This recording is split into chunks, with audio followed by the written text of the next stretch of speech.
అసలు ఒక మాటలు చెప్పాలంటే ఆ కాంగ్రెస్ అభయహస్తం అనే మేనిఫెస్టో ఏదైతే ఉందో అది ఈ శతాబ్దపు అతిపెద్ద మోసం. అది ఈ శతాబ్దంలోనే అతిపెద్ద మోసం ఏదైనా ఉందంటే కాంగ్రెస్ అభయహస్తం అనే మేనిఫెస్టో.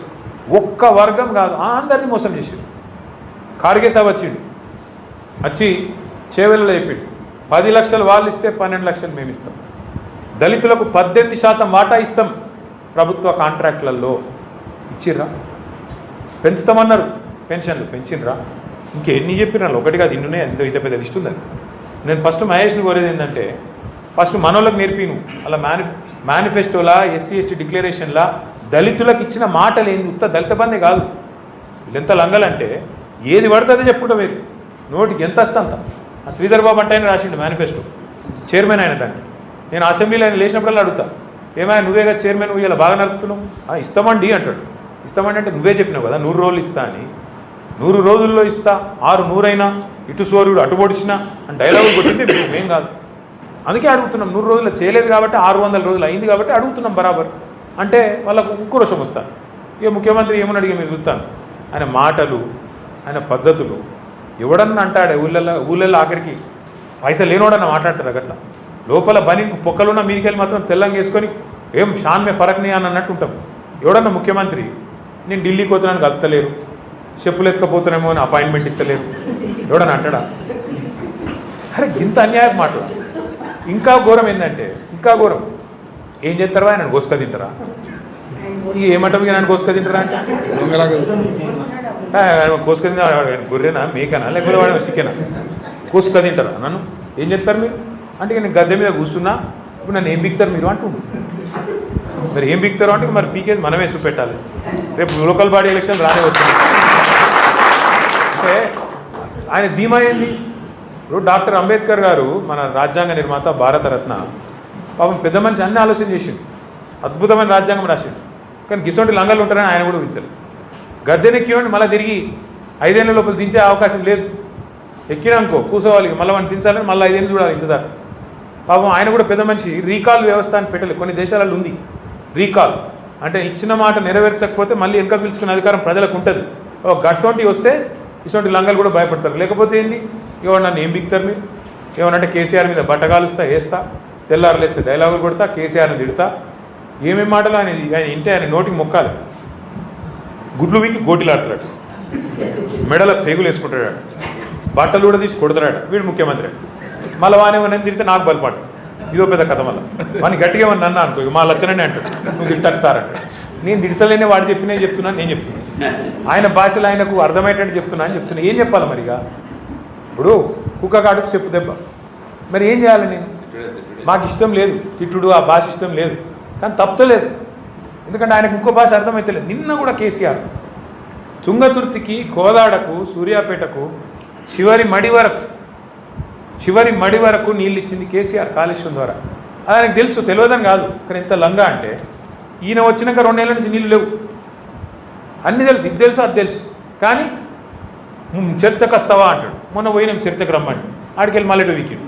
మళ్ళీ చర్చకు వస్తావా నిన్న డైలాగ్. ఏమనాలి? చర్చకు పిలిస్తేనేమో పారిపోతాడు బిరికి సన్నాసి. మళ్ళీనేమో చర్చకు వస్తావా కేసీఆర్, నాగార్జున సాగర్ కట్ట మీదకి వస్తావా?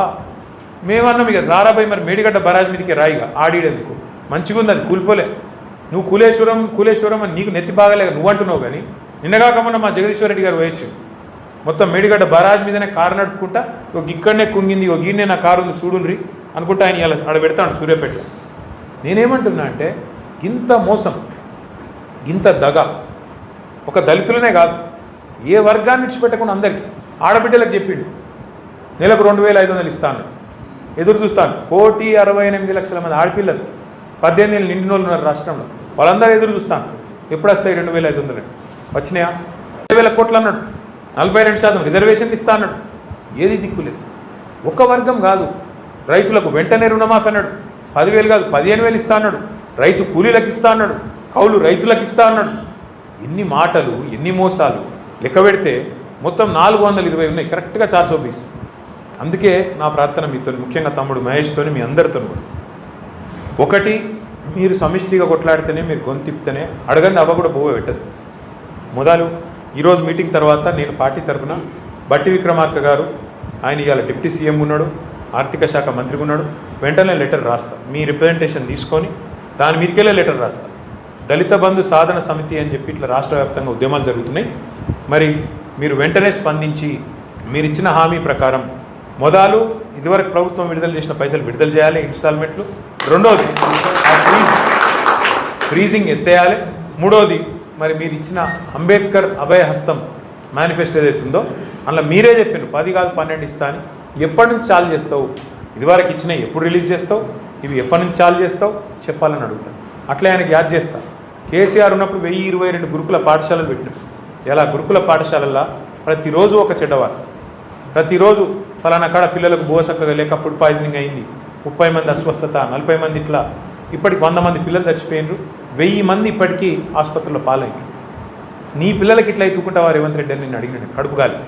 నీ పిల్లలకు, నీ బిడ్డకో నీ మన్మన్కో ఇట్లా ఎత్తుకుంటావా? ఇదే తిండి పెడుతుకుంటావా? ఇవాళ సాంబార్ వాళ్ళకు వాళ్ళకి పైసలు ఇస్తలేరు. పెద్ద పెద్ద కాంట్రాక్టర్లకేమో పైసలు, వాళ్ళకు అలా ఫుడ్ పెట్టేటోళ్ళకి పైసలు ఇస్తలేరు గురుకులాలకు.